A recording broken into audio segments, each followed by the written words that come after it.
ስጋ የጅቦች ነን። ስጋው ደግሞ የትልቅ ጅብ። ወገኑን እንደማይበላ ታውቂያለሽ? እሱ ነገር በጅቦች መንጋ አለ እንዴ? ቢኖርም ባይኖርም ዋጋ የለው። እኔ ነው አትዩ ምትይ? እንደውም አንተ ጣሳ ነው የምትመስለኝ፣ ያውም አሮጌ ጣሳ። እቺ ደግሞ ቁረሌው። ምን ፈልገሽ መጣሽ? በቀል እግዚአብሔር ባይሆን ምን እንደማደርግህ አሳየህ ነበር። ቀጥ ብለህ ሄደህ እጅህን ለፖሊስ ብትሰጥ ጥሩ ነው። ይኸውልሽ ቤቲ፣ ከዚህ በኋላ ጸበሽ ከኔ ጋር ነው። እናቴ ላይ ጭረት እንኳን ባይ ካንቺ ራስ አልወርድም። አውቃለሁ። ስለዚህ በማሳደድና በመሳደድ ጊዜያችን አንጨርስ እያልኩሽ ነው ቤቲ። ከዚህ በፊትም ስታወሪ ዝም ያልኩሽ ሴት ነሽ ብዬ ነው። ከዚህ በኋላ ግን እናቴን መግደል አይደለም ማሰብ፣ በክፉ አይን ብታያት ከኔ ጋር ጥሩ ነገር አይፈጠርም። እስካንበረከክ ድረስ ቸኩያለሁ። እኔ እኮ ገዜ እኔም ማለሜኒ ታውቀኛለህ። መጨረሻው ደግሞ እስር ቤት እንደሚሆን አትጠራጠር። አይ ግን ይሄን ድፍረት ከየት ነው ያመጣሽው? መጀመሪያም ደፋር ነበርኩኝ። ማንነቴን አሳጥተው ፈሪ ያርጉኝ እንጂ። ፈሪነትሽ ያዋጣሻል። አልፈራም። ወይ ፍላጎትሽ ምንድነው? ማይ ነገርኩ እኮ ናቲ። እድሜ ልኬን የለፋውበትን ንብረቴን ልትገለኝ የነበረች ሴት ስትጫወትበት ቆሜ አላያትም እኮ። ታዲያ እዛ ድረስ ሄደሽ ለማስመለስ እየሞከርሽ ነው? ናቲ እባክህን የፈለኩትን ላድርግ፣ አትከልክለኝ። ሊገሉሽ የሚፈልጉሽ ሰዎች ጋር እንዴት ትሄጃለሽ? መቼ ሞትኩኝ? ይሄው አለው። ቆይ ንገረኝ፣ ከልጅነት ውበትና ከወርቄቱ ነው በጣም የሚያስጌጠው? ልጅነት ነው። ስለዚህ ይበልጥ የሚያስጌጠውን ሰርቃኛለች። ይዊ ቆይ ለምን አትነግሪኝም? ማን ያለሽ? ተይኝ እስኪ። አንቺ ደግሞ ሌላ ጭንቀት አትፍጠሪብኝ። እራስሽን እንደዚህ ከምትወቅሺ ዛሬ ነገር ከምትይ አታሳክሚኝ። ንግግር አይደለም የምፈልገው፣ ያው ቆሞ መሄድ ነው የምፈልገው። መራመድ እፈልጋለሁ። በቃ እኔ ከዚህ በኋላ የሰው ሸክም መሆን አልፈልግም። ይዊ እሺ አልኩሽ። አለሜ እንግዲህ ማንም ያላሰበውን ነገር አድርጋለች ማለት ነው። እነ ቤቲና ገዛኸኝ እንግዲህ እሷን እያሳደዱ ባሉበት ሰዓት ቀጥ ብላ ወደ ቤታቸው መታላቸዋለች ማለት ነው። ግን ደግሞ እንደዛ ማድረጓ ህይወቷ ላይ ትልቅ ችግር ሊፈጥር ይችል ነበር ማለት ነው። እነሱም እሷ እዛ በመገኘቷ በጣም ተደስተው ነበረ። ግን ነገሮች በቅስፈት ባይቀየሩ ኖሮ እንግዲህ ገዛኸኝ ምንም ሳይሳሳና ምንም ሳይራራው ያሶግ ወይ ሊገላት ይችል ነበረ ማለት ነው። ግን ደግሞ ድንገት ነገሩ ያሳሰባት ትሁት ለአባቷ ደውላ ስለነበረ አባትየው ደግሞ በቅስፈት ለናቲ ደውሎ ናቲ እቤት ምንም ችግር ሳይፈጠር ላለሜ እንዲደርስላት ስለነገረው ደርሶላታል ማለት ነው እንጂ ትልቅ ስህተት ሰርታ ሊሆን ይችል ነበር ማለት ነው። ምክንያቱም በዚህ ቅስፈት ለብቻዋ እነሱ እየፈለጓት ባሉበት ሰዓት እነሱ ቤት መሄድ አልነበረባትም። እሷ ግን ትግስቷና ሁሉም ነገሯ ስላለቀ በዛ ላይ ደግሞ እሷ ጥራ ግራ ወዟን ሁሉን ነገር አታበት ያፈራችው ሀብትና ንብረት ሊገሏት የሚፈልጉትና እሷን ገሎ ለመቅበር የሚያስቡ ሰዎች እየተጠቀሙበት እንደሆነ ስታስብ በጣም ስለከበዳትና ነገሩን መቆጣጠር ስለከበዳትና ስለጨነቃት የስካሁኑ ስቃይና የስካሁኑ መከራይ ይበቃል ብላ ፍለፊት ልትጋፈጣቸው አስባ ነበረ ማለት ነው። ይሄ አስተሳሰቧ ባይከፋም ግን ያደረገችው ነገር ህይወቷ ላይ ትልቅ ችግር ሊፈጥርባት ይችል ነበር። እዛ መሄድ ስታስብ ወይናቲን ሌላ ሰው አስከትላ መሄድ ነበረባት። እሷ ግን ፍለፊት ለብቻዋ መጋፈጥ ፈልጋ ነበረ። ነገሩ ግን ናቲንና ቤተሰቡን ማለትም በአለሜ ዙሪያ ያሉት ሰዎች በጣም አሳስቧቸዋል ማለት ነው። ምክንያቱም ናቲም እንግዲህ ሳያስበውና በቅስፈት እናቱን ሊያጣ ይችል ነበረ። በዛ ሰዓት ናቲ ባይደርስ ኖሮ በትክክል እንግዲህ ገዛኸኝ ያለምንም ርህራሄ ይገላት ነበረ። እነሱም እዛ በመገኘቷ በጣም ተደስተው ነበረ ማለት ነው። እንግዲህ አለሜ እዛ የሄደችበትን ምክንያት ሀብትና ንብረቷን እንዲመልስላትና አለበለዚያ ግን ገዛኸኝ እሷ ላይ ላደረሰው ነገር ቅጣቱን እንደምታሰጠው የወደፊት ህይወቱም እንግዲህ ወይን ቤት እንደሆነ አስጠንቅቃዋለች ማለት ነው። እንግዲህ ገዛኸኝም ያለምንም ፍርሃትና ያለምንም አዘኔታ እሱ ጋር ምንም አይነት ብር እንደሌለ ነግሯታል ማለት ነው። በዛ ላይ ብዙ ጌጣጌጦችና ብዙ የመዋቢያ እቃዎች ነበሯት። እሱን በሙሉ ቤቲ ወስዳዋለች ማለት ነው። እንግዲህ ሁሉም በሚባል ደረጃ የአለሜ ሀብትና ንብረት ያለው ቤቲ ጋ ነው። አለሜም እንግዲህ ገዛኸኝ ይሄ የአሁን እየሄደበት ያለው ነገር መቼም እንደማያዋጣው የሷ የሆነን ነገር በሙሉ መመለስ እንዳለበት ነግረዋለች።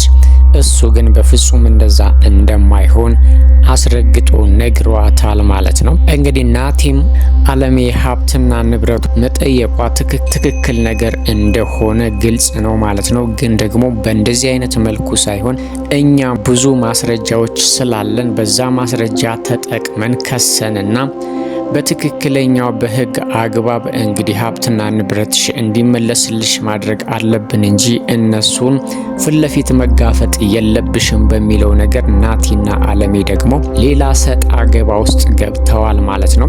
በእርግጥ አለሜም ልክ ነች፣ ናቲም ልክ ነው። አለሜ በቀጥታ ሄዳ ሀብትና ንብረቷን መጠየቋ ክፋት አይደለም። ግን ደግሞ እነሱ እሷን ለመግደል ባገኙት አጋጣሚ ስለሚገሏት እንደዛ ማድረግ የለብሽም ነው እያለ ያለው ናቲ ማለት ነው። እናቱን በድንገት ሊያሳጡት እንደሚችሉ ምንም እንደማይራሩላትም ከዚህ በፊት ስላየ የለዛ ነገር ጥንቃቄ ማድረጉ እንጂ ሀብትና ንብረትሽን መጠየቅ የለብሽም እያለ አይደለም ማለት ነው። አለሜ ደግሞ በማንኛውም ሰዓት ሀብትና ንብረቴን መጠየቅ መብት አለኝ፣ ምንም አያመጡም እያለች ነው። ናቲ እንግዲህ የአለሜ ይሄ አስተሳሰብ ትንሽ አበሳጭቶታል። እሷም እንግዲህ በልጇ እየተበሳጨች ነው ያለችው ማለት ነው። በሁለቱ መሀል ትንሽ ክፍተት እየተፈጠረ ነው ያለው። አለሜ አሁን ላይ ገዛኸኝና ቤቲን ለመጋፈጥ ወስናለች ማለት ነው። ቤቲንም ቢሆን ከሷ ምን እንደምትፈልግ ወይም ደግሞ አላማዋና ሀሳቧ ምን እንደሆነ ለማወቅ ለብቻዋ ማግኘት ትፈልጋለች። ናቲ ደግሞ አለሜ ቤቲን ብቻዋን እንድታገኛት አልፈቀደም ማለት ነው። ምክንያቱም ከዚህ በፊት እሱ ባልጠበቀውና ባላሰበው መንገድ ቤቲን ከናቱ ጋር እንድትገናኝ ባደረገበት ቅስፈት እንግዲህ አለሜ ላይ ትልቅ አደጋ ልታደርስባት ሞክራለች። ምናልባትም እንግዲህ በጊዜ የትሁት አጎት ደርሶ ባያድናት ኖሮ አለሜ እስከ ወዲያኛው ድረስ ልትሞት ትችል ነበር። ስለዚህ ናቲ ያንን ነገር ስለሚያውቅ አሁን አለሜ ቤቲን ላገኛት በምትልበት ሰዓት በፍጹም አይሆንም ወይም ሌላ መንገድ ተፈልጎ ነው እንጂ ብቻሽን ማግኘት የለብሽም ብሏታል። በዚህ አባባሉ ደግሞ አለሜ በጣም እየተበሳጨች ነው ያለችው ማለት ነው። የትሁትና የናቲ ነገርም እንግዲህ እስካሁን ድረስ ምንም እንደ በፊቱ ሊመለስ አልቻለም። ምክንያቱም አሁንም ድረስ ትሁት አለሜ ባደረገችው ነገር እንደተናደደችና እንደተበሳጨች ነው ያለችው ማለት ነው።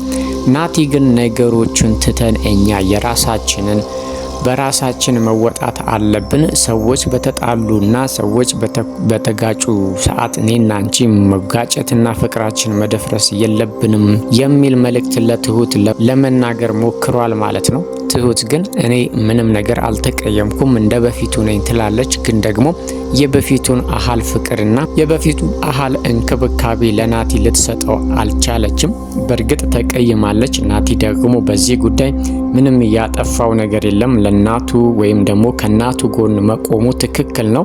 ትሁት እንግዲህ እስካሁን ድረስ ምን እንዳስከፋትና አለሜን እንደተቀየመቻት ነው ያለችው ማለት ነው። ግን ደግሞ አለሜ ያለምንም ጥንቃቄ እዛ ቤት ውስጥ መምጣቷ ራሱ ትሁትን በጣም አሳስቧታል። በማንኛውም ሰዓት ሊገሏት እንደሚችሉ ታውቃለች። አለሜ ስህተት እንደሰራች ብታቅም ግን ደግሞ አለሜ መሞት እንደሌለባት ጠንቅቃ ታውቃለች ማለት ነው። ትሁትም እንግዲህ ነገሮች በአግባብና በስርዓት ነው መሄድ ያለባቸው ነው እያለች ያለችው ማለት ነው። ከናቲ ጋም እንግዲህ ያልተግባቡበት መንገድ የናቱ ጉዳይ ነው ማለት ነው።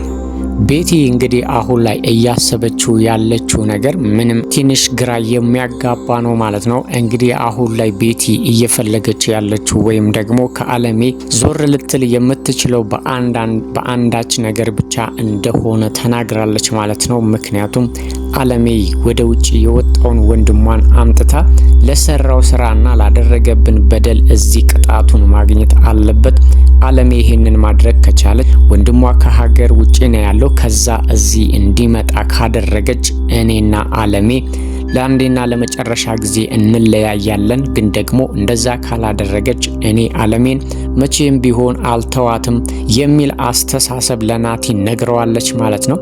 እንግዲህ ናቲም አሁን ላይ አለሜን ይገሉብኛል ብሎ ስለሚፈራ በቀጥታ ሄዶ አለሜን ቤቲ ያለቻትን ነገር ጠይቋል ማለት ነው። ግን ማን እንዳለው ባይናገርም ወንድምሽን ወደዚህ አምጥተሽ ለሰራው በደል ቅጣቱን እንዲያገኝ ታደርጊያለሽ ወይ ብሏታል። እሷም እንግዲህ እኔ በህይወት ያለኝ ታላቅም ታናሽም የምለው ወንድም የለኝም፣ አንድ ወንድም ነው ያለኝ፣ ይሄንን ነገር ላደርግ አልችልም ያለች የምትል ነው የሚመስለው ማለት ነው። ግን ደግሞ ጠበቅ አርጋ ስትጠይቀው ናቲም ለምን እንደዚህ እንዳለ አልነገራትም። እሷም ደግሞ ምክንያቱን ካልነገርከኝ የማቀው ነገር የለም ብላለች ማለት ነው። ግን ደግሞ እንደሰራው ወንጀልና እንዳጠፋው ጥፋት ይወሰናል ብለዋለች። እሱም እንግዲህ የሰራውን ወንጀል ቢነግራት ምናልባት ወንድሟን ጠርታ እንግዲህ ልታስቀጣውና እዚህ ፍርድ እንዲፈረድበት ወይም ደግሞ ላደረገው ነገር ቅጣቱን እንዲያገኝ ልታደርግ ትችላለች ማለት ነው። አለሜ እንግዲህ ከዚህ በፊትም ወንድሟ ምን እንደሰራ አታቅም። አሁንም ድረስ ወንድሟ ምን አድርጎ እስር ቤት እንደገባ የምታቀው ነገር የለም ማለት ነው። እሷ የምታቀው ነገር ቢኖር ወንድሟ ስለሆነ ብቻ ወንድሟን ከችግር ከፍላ ማስወጣቷን ብቻ ነው ማለት ነው። ስለዚህ ይሄንን ነገር ደግሞ ቤቲ በፍጹም ልትቀበለው አልቻለችም። እውነት ነው ብላ ልታምን አልፈቀደችም ማለት ነው።